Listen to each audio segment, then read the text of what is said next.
Hello दोस्तों, कैसे हो? बढ़िया सब। तो अभी तक हमने क्या पढ़ा था? पार्ट 1 आर्टिकल 1 से 4 यूनियन एंड टेरिटरी के बारे में इंडिया की। ठीक है, अब हम क्या पढ़ेंगे? पार्ट 2 सिटीजनशिप से रिलेटेड।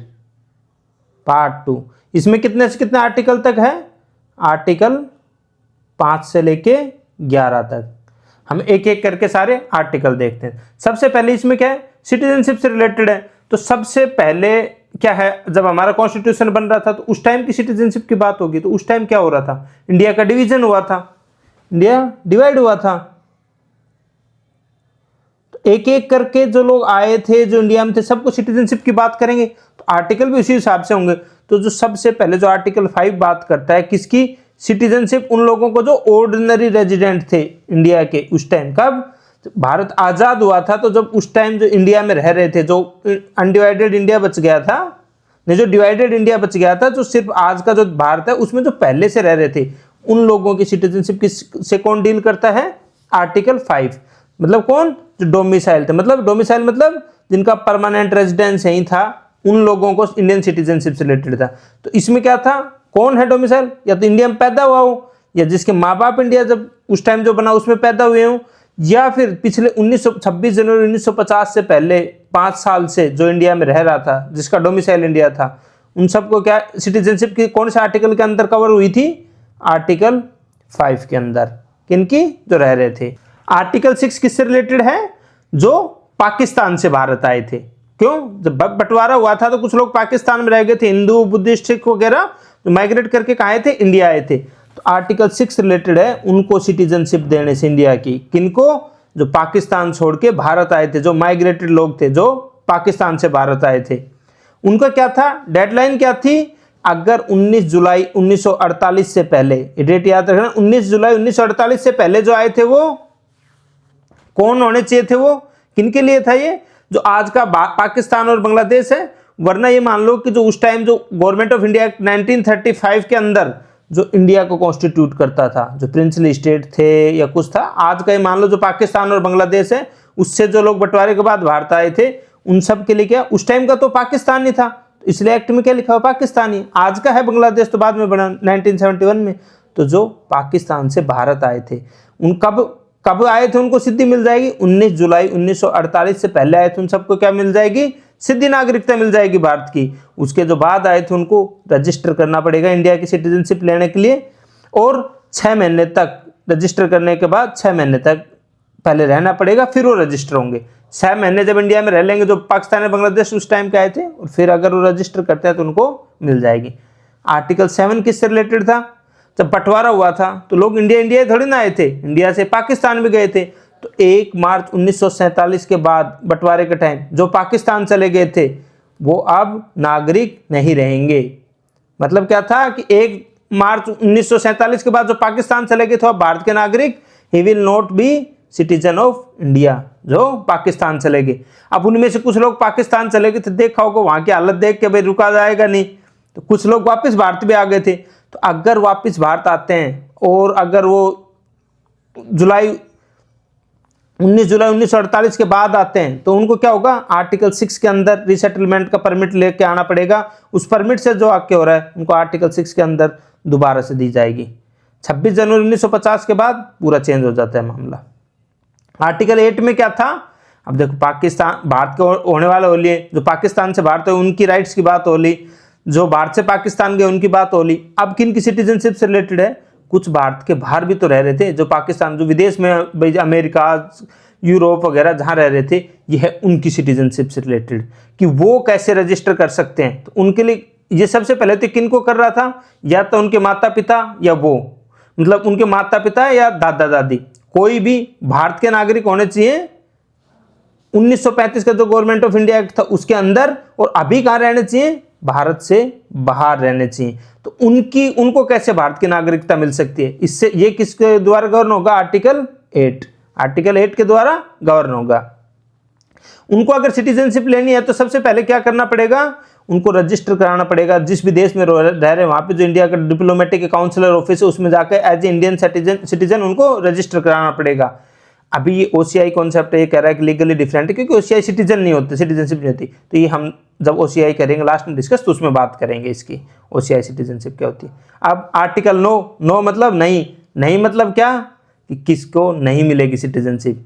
तो ये क्या है कि अगर कोई बाहर की नागरिकता स्वीकार कर लेता है तो उसकी सीधी acquire citizenship of foreign state, मतलब बाहर की नागरिकता स्वीकार कर ली तो सीधी की सीधी इंडिया की सिटीजनशिप चली गई। क्यों चली गई? क्योंकि इंडिया ड्यूल सिटीजनशिप अलाउ नहीं करता है। तो जो भी बाहर से बाहर गया और उसने दूसरे देश की सिटीजनशिप जैसे एक्वायर की वॉलंटरली, तो उसकी वॉलंटरली मेन पॉइंट है। अगर किसी से जबरदस्ती करवा ली तो वो क्लेम कर सकता है, लेकिन अगर किसी ने वॉलंटरली एक बार सिटीजनशिप छोड़ दी तो फिर उसको पूरे प्रोसेस से वापस आना, वो इंडिया का सिटीजन नहीं रहेगा। आर्टिकल 10 किस चीज से रिलेटेड है? कि continuance of rights of citizenship, कि जो हमारी सिटीजनशिप मिल गई भाई 5 से लेकर 8 तक, तो वो कैसे कंटिन्यू रहेगी उसके रिलेटेड है। वो किस चीज के सब्जेक्ट है? Made by any law made by parliament, कि हमारी सिटीजनशिप जा भी सकती है पर वो सिर्फ वैसे वो कंटिन्यू रहेगी, जा सकती है तो सिर्फ कैसे जा सकती है? अगर पार्लियामेंट कोई लॉ बनाती है। आगे पार्लियामेंट ने इंडियन सिटीजनशिप एक्ट 1955 बनाया, उसमें एक एक करके अमेंडमेंट होते आए हैं। अभी हमारा जो अलग अलग मुद्दे चल रहे हैं कि किन को मिलनी चाहिए किन को नहीं, जब बांग्लादेशियों का मुद्दा चल रहा है ना कि सिटीजनशिप से रिलेटेड, तो वो सिटीजन बन चुके, सारे कार्ड बन चुके, उसके बाद भी जा सकते हैं अगर पार्लियामेंट बाय लॉ बना के उसको लेना चाहिए। तो आर्टिकल 11 क्या कहता है कि किसके पास? Parliament to regulate right of citizenship by law. इसका मतलब क्या होगा? अगर ये हमारे एग्जाम में क्वेश्चन आ जाए कि राइट टू सिटीजनशिप है, वो एक्सक्लूसिवली कौन कंट्रोल रेगुलेट कर सकता है? तो एक्सक्लूसिवली सिर्फ और सिर्फ पार्लियामेंट रेगुलेट कर सकती है। किस चीज को? एक्वायर कैसे होगी सिटीजनशिप, ये भी सिर्फ पार्लियामेंट डिसाइड कर सकती है। टर्मिनेट मतलब कैसे किसी की ली जाएगी सिटीजनशिप, या कोई भी लॉ बनाना है सिटीजनशिप से रिलेटेड, तो सिर्फ और सिर्फ किसके पास अथॉरिटी है? हमारी पार्लियामेंट के पास। तो इसके लिए पहला जो एक्ट बनाया था भाई, उनमें जो हो लिए थे, जो आ गए थे 26 जनवरी 1950 के बाद हमारी सिटीजनशिप कैसे डिसाइड होगी, तो जो हमारा जो फेमस एक्ट था वो था सिटीजनशिप एक्ट 1955। इसमें फिर क्या है, अलग अलग इंपॉर्टेंट अमेंडमेंट्स होते जाएं। लास्ट क्या आया था हमारा? सिटीजनशिप अमेंडमेंट एक्ट 2019, वो अभी हम नीचे हम डिस्कस करेंगे। ये इंपॉर्टेंट डेट दे रखे क्या है? 1 मार्च 1947 क्या है? जो भारत से पाकिस्तान गए थे उनके लिए माइग्रेशन कट ऑफ है। और 19 जुलाई 1948 क्या है? जो पाकिस्तान से भारत आए तो अगर बिना परमिट के सीधे नागरिक कैसे कब बन सकते थे? आर्टिकल 6 के अंडर, अगर 19 जुलाई 1948 से पहले आए थे। अब हम देखते हैं कि हमारे को अगर जो 26 जनवरी 1950 के बाद जो नागरिक बन रहे हैं तो किसके थ्रू बने थे? सिटीजनशिप एक्ट 1955 के अंदर। तो वो उसमें 5वें, अब भारत के नागरिक कैसे कैसे बन सकते हो? 5 ही तरीके से बन सकते हो आप। इनको कैसे बन सकते हो? बाय बर्थ, या तो जन्म के हिसाब से बन सकते हो। बाय डिसेंट, डिसेंट क्या? आपके माता पिता दादा दादी, इसमें माता पिता ही है, अगर भारत के नागरिक हैं तो, अगर आपके माता पिता। रजिस्ट्रेशन क्या है? और नेचुरलाइजेशन। ये 2 प्रोसेस आपको। रजिस्ट्रेशन उन लोगों के लिए जो कि रिलेटेड है ऑलरेडी, जैसे उनके माँ बाप भारत के नागरिक थे, या फिर कोई जिसने भाई शादी की किसी भारतीय से शादी कर ले तो उसको सिटीजनशिप कैसे होगी। इसमें क्या होता है? टाइम पीरियड रिक्वायर्ड कम होता है। और नेचुरलाइजेशन क्या है? फॉरेन नेशनल्स के लिए, जो कंप्लीटली फॉरेन है, जो इंडिया में आके इंडिया की सिटीजनशिप लेना चाहते हैं, इनके लिए कितना है? लंबा पीरियड है, 14 साल का पीरियड है इनके लिए। या फिर क्या है? इनकॉर्पोरेशन ऑफ टेरिटरी, कि अपन ने कोई टेरिटरी ली। जैसे अभी आपने क्या देखा था, जब हमने भारत और बांग्लादेश ने बाउंड्री एग्रीमेंट किया था, तो बांग्लादेश से हमने कुछ एनक्लेव लिए थे ना, तो उन लोगों की जैसे सिटीजनशिप डायरेक्टली इंडिया की मिल गई थी। तो कैसे? Incorporation of territory. इसको याद करने की ट्रिक क्या है? Natural birth. नेचुरल मतलब नेचुरलाइजेशन, बी मतलब बर्थ, आई मतलब इनकॉर्पोरेशन ऑफ टेरिटरी, आर मतलब रजिस्ट्रेशन, डी मतलब डिसेंट। अब कैसे कैसे जा सकती है सिटीजनशिप? जा भी तो सकती है, आ सकती है तो 3 तरीके से आ सकती है, जा सकती है अपनी। रिनंसिएशन मतलब कोई भाई खुद से एफिडेविट फाइल करके अगर सिटीजनशिप छोड़ देता है, भारत की नागरिकता छोड़ना चाहता है, अगर वो फाइल करता है तो उसकी चली जाएगी। अगर भाई भारत के नागरिक नहीं रहना चाहते तो नहीं रहोगे, अगर आप फाइल करते हो तो और एक्सेप्ट हो जाता है तो आपकी रिनंसिएशन से। टर्मिनेशन क्या है? कि आप भारत से बाहर गया, कोई बाहर रहने लगा और उसने दूसरे देश की नागरिकता स्वीकार कर ली, तो क्या ऑटोमेटिकली इंडियन सिटीजनशिप है उसकी वो टर्मिनेट हो जाएगी। डेप्रिवेशन क्या है? कि हमने कानून के अंदर प्रोविजंस किए हैं कि कौन कौन लोग जो हमें लगेगा कि उनकी कैसे, अगर कोई अनलॉफुल एक्टिविटीज करते हैं या किसी ने इलीगली एक्वायर कर ली हमारी जो सिटीजनशिप थी वो गलत तरीके से एक्वायर कर ली, तो उनको कैसे डिप्राइव किया जा सकता है? ये हैं 3 तरीके। खुद छोड़ दो, आपने दूसरे देश की नागरिकता ले ली तो सीधी, या फिर आपने इलीगल तरीके कैसे भी अगर सिटीजनशिप एक्वायर की थी तो चली जा सकती है। इसमें जो रिलेटेड जो सबसे इंपॉर्टेंट अमेंडमेंट आया था वो आया था, अब इसको बोलते हैं सीएए एक्ट, सुना होगा, काफी प्रदर्शन वगैरह भी हो रहा था। इसमें क्या था, जो माइनॉरिटीज हैं कहाँ कहाँ, बांग्लादेश, पाकिस्तान और अफगानिस्तान में, आप ये सोचना मुस्लिम के अलावा, क्योंकि मुस्लिम तो मेजोरिटी है तीनों में, तो मुस्लिम के अलावा बाकी जो माइनॉरिटीज हैं जैसे Hindus, Buddhist, Sikh, Christians, Jains, Parsis, ये सब हैं।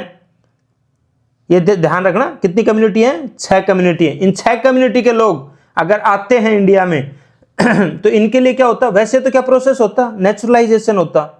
भाई नेचुरलाइजेशन के अंदर ही तो ले सकते थे, तो उसके लिए बहुत लंबा पीरियड लगता, भाई 14 साल लगते ना। इसमें क्या है कि जो भी 31 दिसंबर 2014 से पहले अगर कोई भारत में आया था इन कम्युनिटी का रिलेटेड, अफगानिस्तान, पाकिस्तान और बांग्लादेश, सिर्फ इन 3 देश से ही, ऐसे नहीं श्रीलंका वगैरह किसी, इन 3 देश से जो माइनॉरिटी, 6 माइनॉरिटी जो डिस्क्राइब्ड है, हिंदू, बुद्धिस्ट, सिख, क्रिश्चियन, जैन, पारसी, ये 31 दिसंबर की ये कट ऑफ है 2014। उससे पहले जो इंडिया में आकर रहने लग गए थे, उनका नेचुरलाइजेशन का जो प्रोसेस है ये फास्ट फॉरवर्ड कर दिया जाएगा और उनको सीधी सिटीजनशिप मिल जाएगी।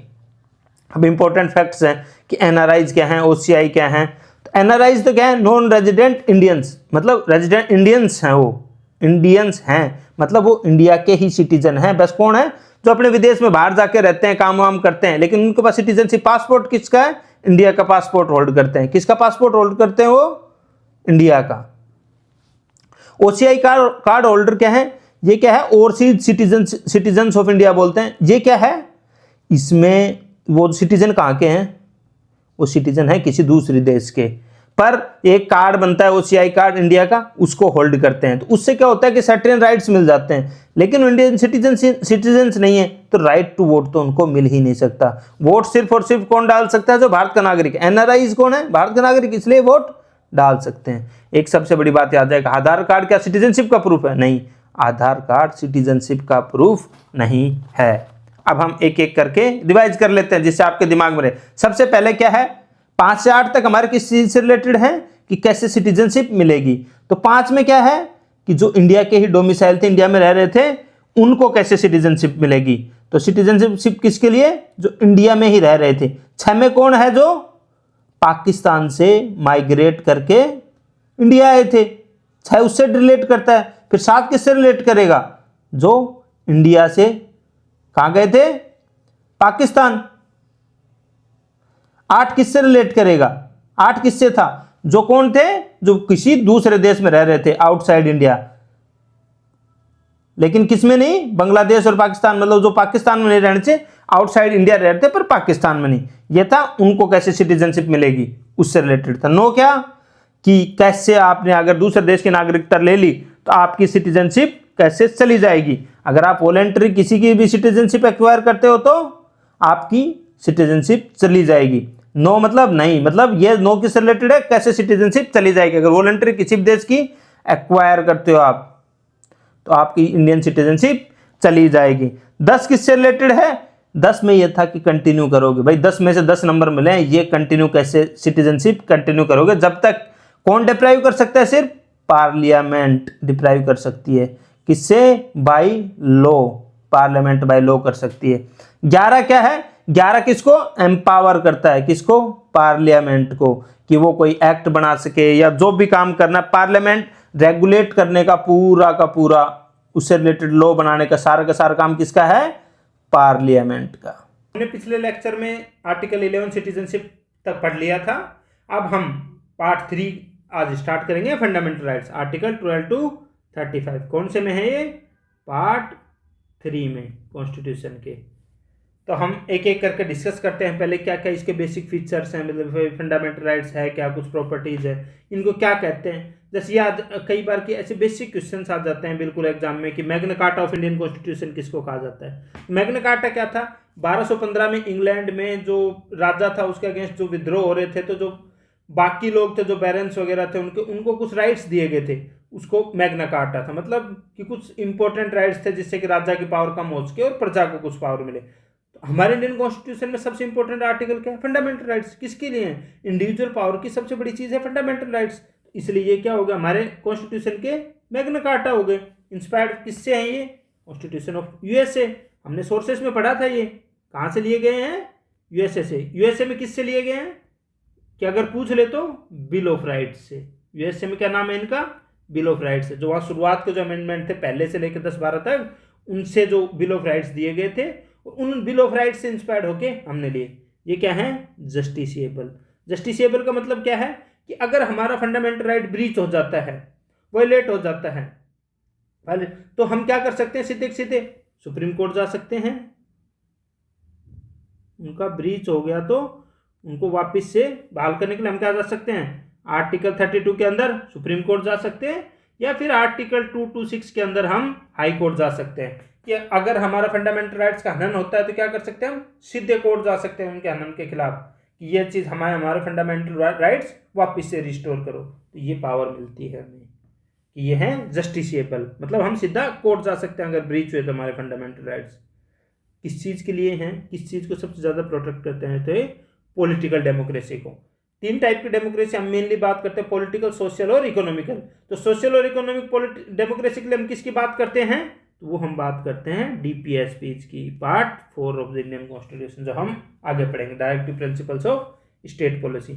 इनिशियली कितने फंडामेंटल राइट्स थे? 7 फंडामेंटल राइट्स थे। अब कितने हैं? 6 हैं, क्योंकि जो राइट टू प्रॉपर्टी है आर्टिकल 31 है, इसको हटा दिया गया था 44th कॉन्स्टिट्यूशनल अमेंडमेंट से, इसको हटा दिया गया था। अब ये क्या है? राइट टू प्रॉपर्टी का अभी स्टेटस क्या है? अब ये लीगल राइट है अंडर आर्टिकल 301 के अंडर। तो ये क्या है? 6 एक एक करके हम आगे पढ़ेंगे इनको, राइट टू इक्वलिटी से लेकर सारे हम आगे देखते हैं। इसी लेक्चर हमारे फंडामेंटल राइट्स का। अब है हमारे फीचर्स ऑफ फंडामेंटल राइट। इन पे सीधा क्वेश्चन पूछ लेता है कई बार कि क्या फीचर्स हैं इनके, जैसे क्या available to citizens and non citizens. ये बहुत ही फेवरेट क्वेश्चन है, काफ़ी एग्जाम में पूछा गया है कि कौन कौन सा इनमें से फंडामेंटल राइट्स है ये सिटीजन्स के लिए, कौन कौन सा है जो एलियंस, मतलब कि जो बाहर के सिटीजन्स है उनके लिए भी है, सबके लिए अवेलेबल टू ऑल है। तो सबसे पहले देखते हैं हम सिटीजन्स के लिए कौन कौन सा है। तो ये है डिस्क्रिमिनेशन से रिलेटेड आर्टिकल 15। तो भाई हम अपने ही जो सिटीजन है उनको तो religion, race, caste, sex, place of birth वगैरह पे डिस्क्रिमिनेट नहीं कर सकते, लेकिन कई बार काफ़ी बार जो बाहर से आते हैं उनको हमें थोड़ा सा डिस्क्रिमिनेट करना पड़ता है, जिससे कि हम हमारे इंडिविजुअल्स उनको बचा सकें। तो आर्टिकल 15, जब आप इन आर्टिकल्स को डिटेल में पढ़ोगे तो अपने आप लगभग आपको आइडिया हो जाएगा कौन सा है कौन सा नहीं। जैसे आर्टिकल 16 है तो ये एम्प्लॉयमेंट अपॉर्चुनिटीज से रिलेटेड है इंडिविजुअल्स को। तो एम्प्लॉयमेंट की अपॉर्चुनिटीज हम बाहर वालों को नहीं दे सकते ना अपनी जितनी। आर्टिकल 16 अपने आप हट गया।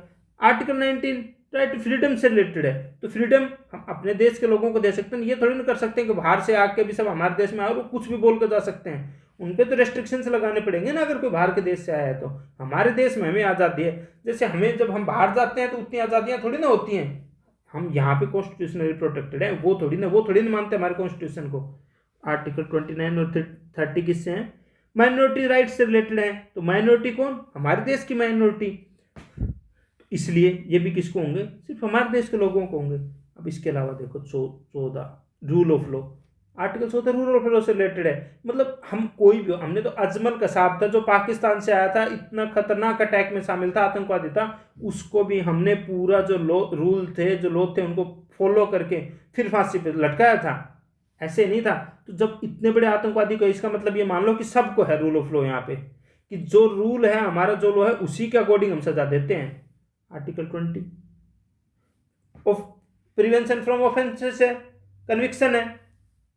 तो ये क्या है कि जो हमारे देश में कानून है हम सिर्फ उसी के हिसाब से सजा देते हैं, आर्बिट्रेरी नहीं है, हम अथॉरिटेरियन रिजीम नहीं है। हमारे यहाँ से तुम कहीं से भी आओ, उसको तभी सजा मिलेगी जब वो हमारे यहाँ पे जो एग्जिस्टिंग लॉ है उसको ब्रीच कर रहा है।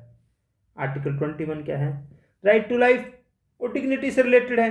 तो वो हम सबको मानते हैं कि सबको अपने जीवन जीने का और पूरी उसकी इज्जत के साथ जीने का अधिकार है। हम तो वासुदेव कुटुंबकम को मानने वाले हैं, तो हम बाहर से आए उनको तो और ज्यादा इज्जत देंगे। आर्टिकल 21 भी सबको अवेलेबल है।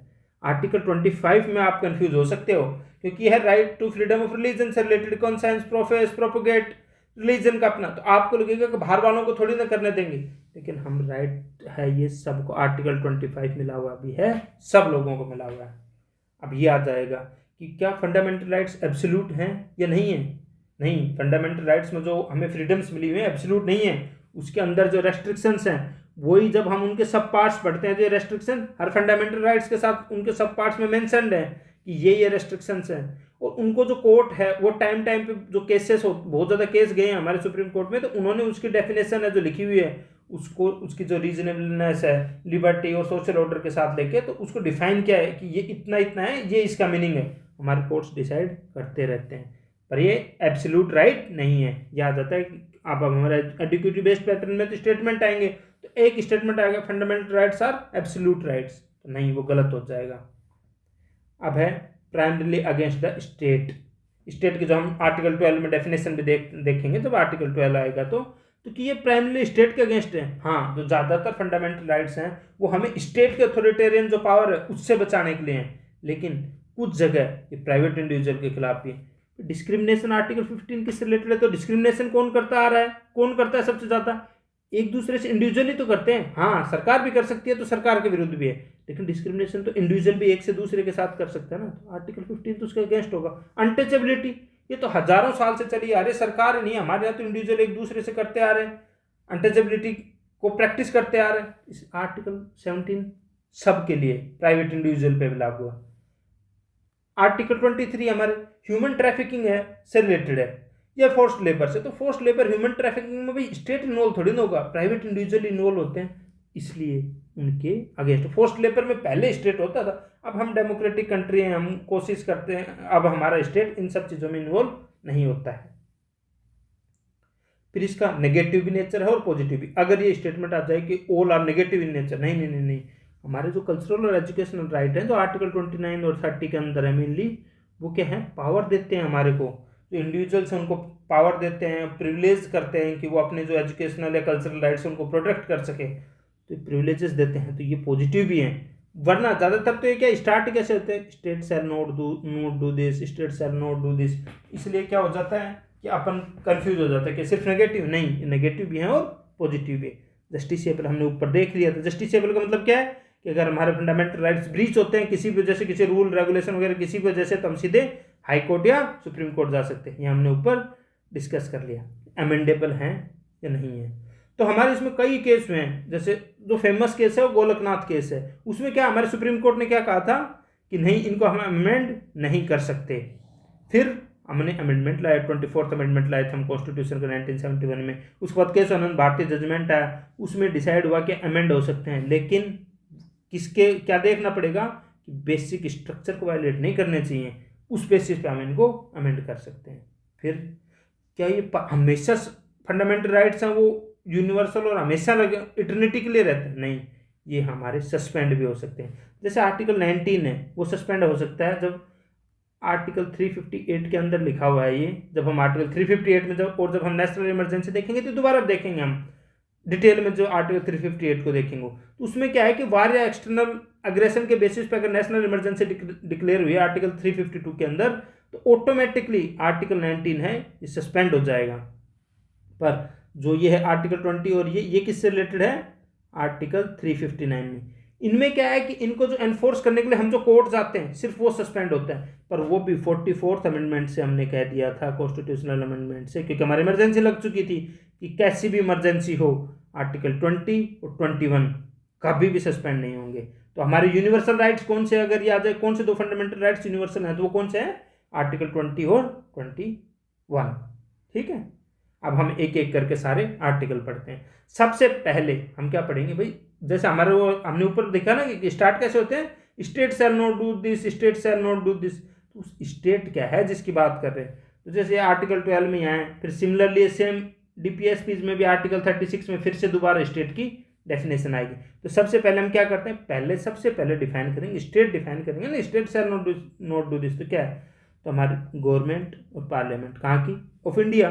गवर्नमेंट ऑफ पार्लियामेंट मतलब क्या, कैबिनेट, एग्जीक्यूटिव, लेजिस्लेचर, जैसे हम ऑर्डिनेंस वगैरह कुछ भी पास कर रहे हैं, कोई भी पास करे तो कौन करता है, तो स्टेट में सबसे पहले क्या हो गया हमारा सेंटर पे जो एग्जीक्यूटिव या लेजिस्लेटिव, वो दोनों स्टेट की लेजिस्लेटिव या एग्जीक्यूटिव अथॉरिटी वो, या फिर हमारी जो लोकल बॉडीज है, म्यूनसिपालिटीज है, पंचायत है, डिस्ट्रिक्ट बोर्ड है, या फिर हमारी स्टेट गवर्नमेंट की कोई ऑर्गेनाइजेशन जैसे कि LIC है, ONGC है, सेल है, या फिर हमारे जो काउंसलेट हैं, कोई डिप्लोमेटिक कोई और स्पेस है, या कुछ भी ऐसी जगह है जहाँ पे हमको रूल्स रेगुलेशंस पास कर रहे हैं, वो सब स्टेट के अंदर आते हैं। तो स्टेट की बहुत ब्रॉड डेफिनेशन है।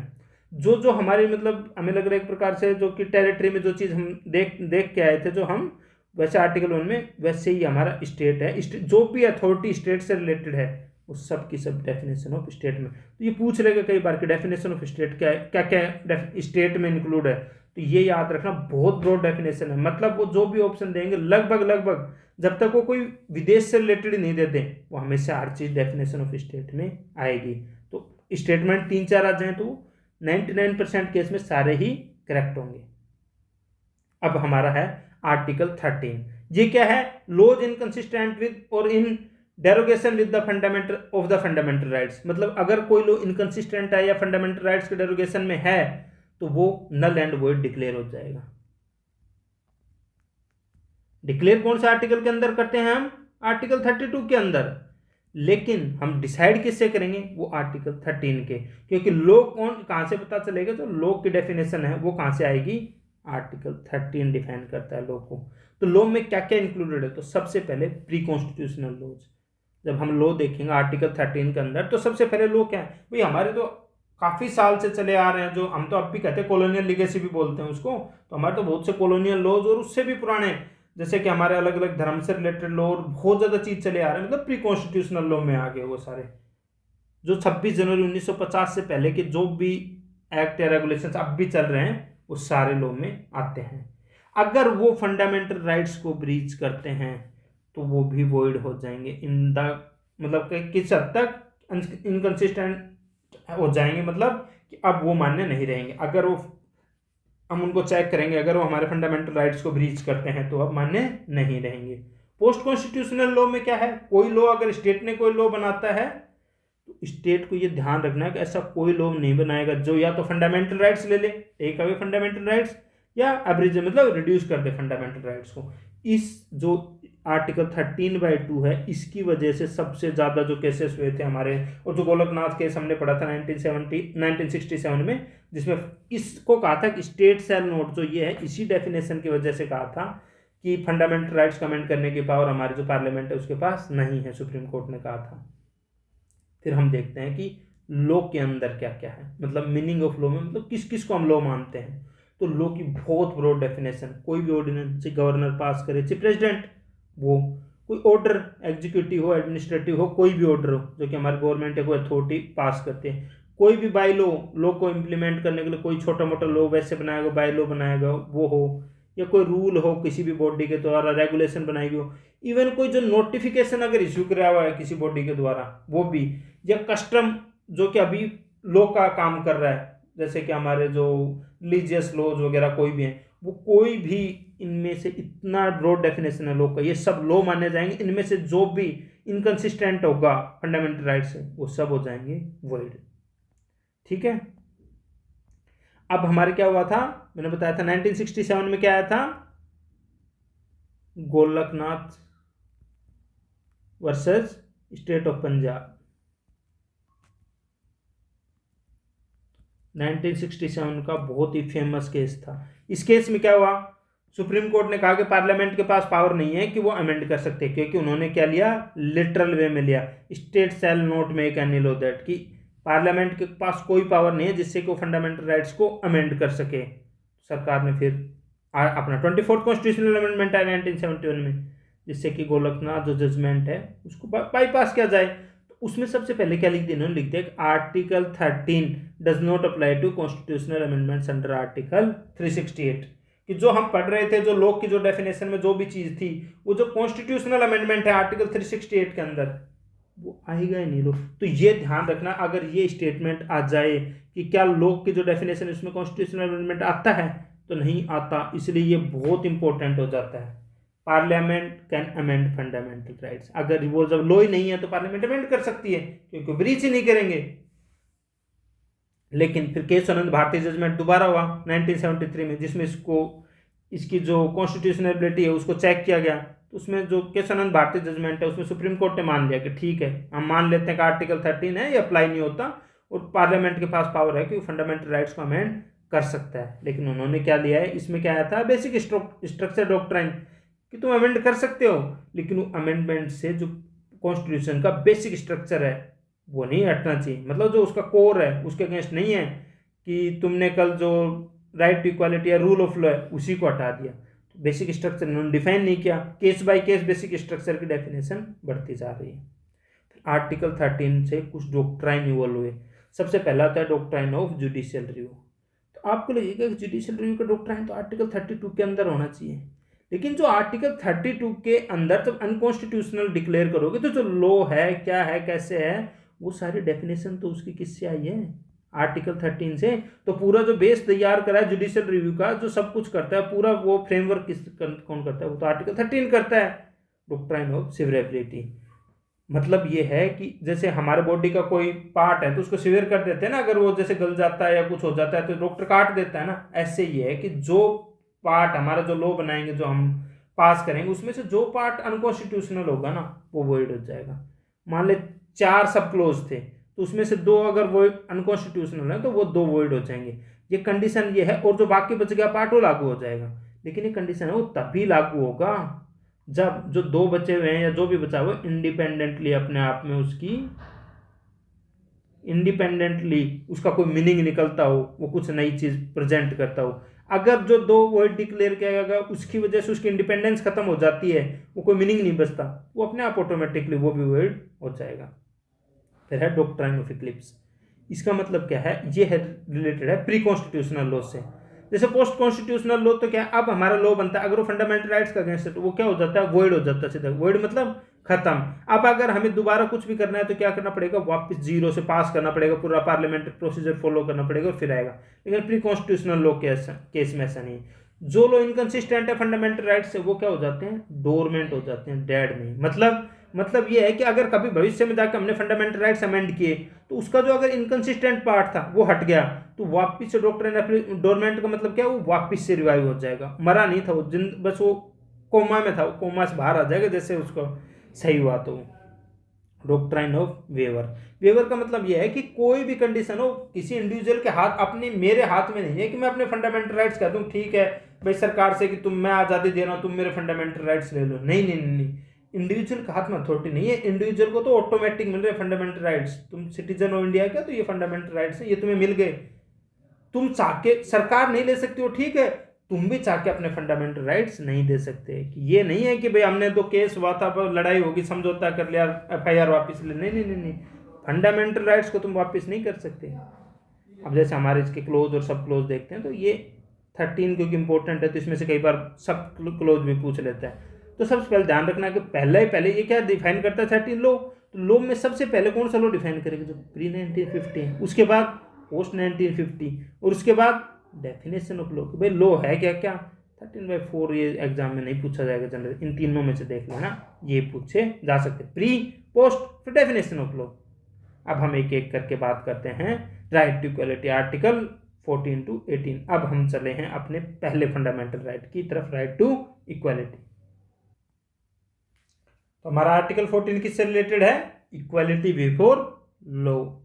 इसका मतलब है कि स्टेट शैल नॉट डिनाई, किसके अगेंस्ट है पता चला ना, state shall not deny any person equality before law और equal protection of law within the territory of India. तो हम एक एक करके देखते हैं equality before law, equal protection of law में क्या है, क्या अंतर है। सोर्सेस कहाँ से है, अगर ये पूछ रहे तो इक्वलिटी बिफोर लॉ कहाँ से आया, यूके के कॉन्स्टिट्यूशन से, और इक्वल प्रोटेक्शन ऑफ लॉ कहाँ से आया, USA के कॉन्स्टिट्यूशन से।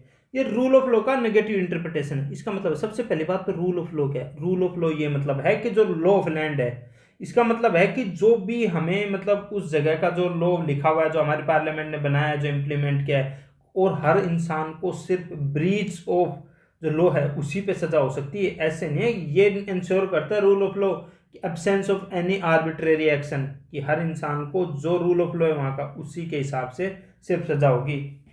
तो नेगेटिव कैसे है, इसमें ये किसी को भी कोई स्पेशल प्रिविलेज देने के बाद, according to this everyone is equal before the law will not discriminate against anyone, no individual is above the law legal person, company, corporation etcetera. इसमें यह है कि हर इंसान को वो इक्वल है लॉ के सामने, उनको बराबर सजा मिलेगी, कोई डिस्क्रिमिनेट नहीं होगा।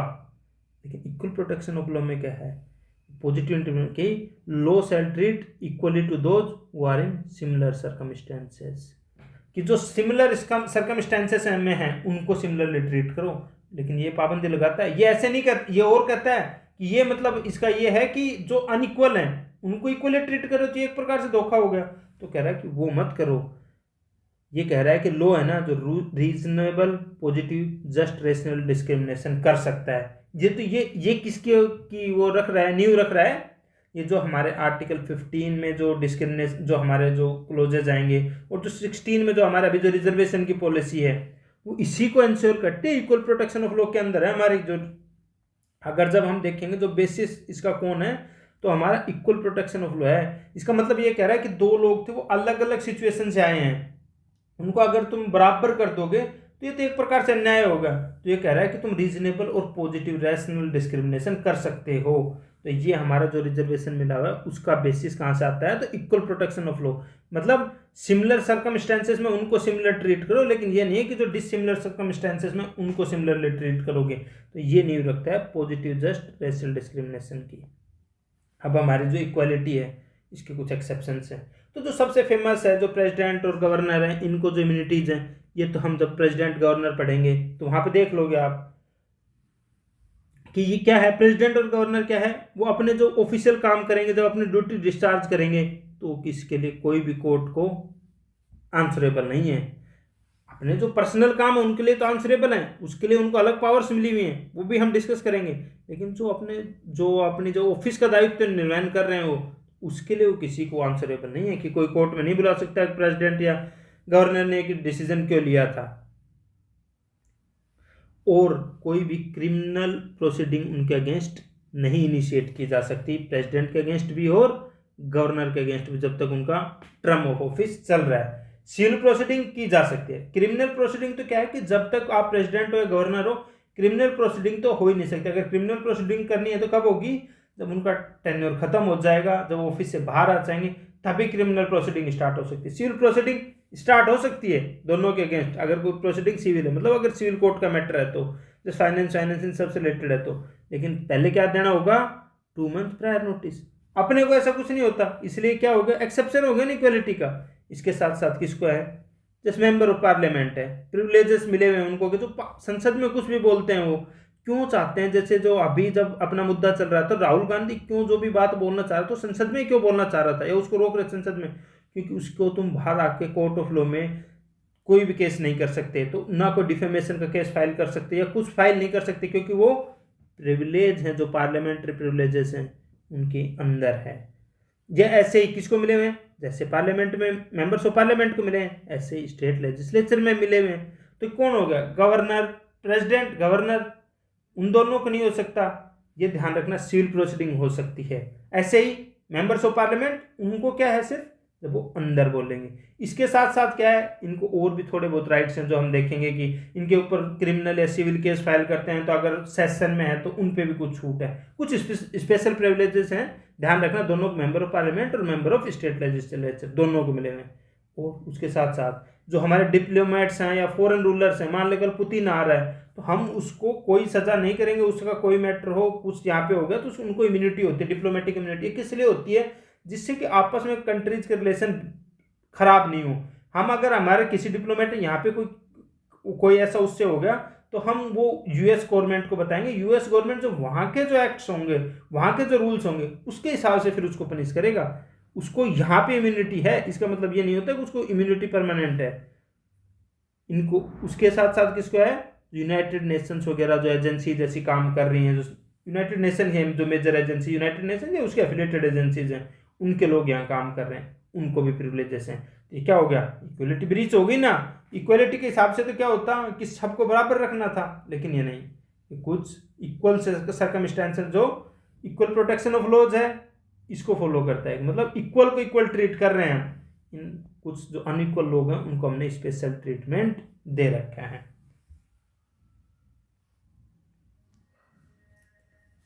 आर्टिकल 15 अब हमारे देखते हैं ये किसके अगेंस्ट है, prohibition of discrimination on ground of religion, race, sex, caste और प्लेस ऑफ बर्थ, कि इन बेसिस पे आपके साथ डिस्क्रिमिनेशन नहीं हो सकता है। मतलब स्टेट शैल नॉट 15/1 क्या है, against any citizen on grounds only of, यह है कि अगर आप किसी को सिर्फ और सिर्फ रिलीजन, रेस, कास्ट, सेक्स या प्लेस ऑफ बर्थ के बेसिस पे टारगेट कर रहे हो तो वो गलत है। हाँ, कोई अगर और स्पेशल कोई सिचुएशन हो रही है जिसमें कि इनके अलावा किसी बेसिस पे आप कर रहे हो तो अलाउ है, लेकिन किस किस बेसिस पे नहीं होना चाहिए, रिलीजन के हिसाब से, मतलब धर्म के हिसाब से, रेस के हिसाब से, जैसे हमारे नॉर्थ ईस्ट के लोगों के साथ डिस्क्रिमिनेशन कर देते हैं। कास्ट के बेसिस पे नहीं होना चाहिए क्योंकि सबसे ज़्यादा कास्ट के बेसिस पे रहा है इंडिया में हमेशा। सेक्स मतलब लड़के लड़की, इनमें नहीं होना चाहिए। और प्लेस ऑफ बर्थ, कि कोई कहाँ पैदा हुआ है उसके बेसिस पे उसके साथ कोई डिस्क्रिमिनेशन नहीं होना चाहिए। अब ये किस पे 15/1 किस पे इंपोज करता है रेस्ट्रिक्शंस, स्टेट पे।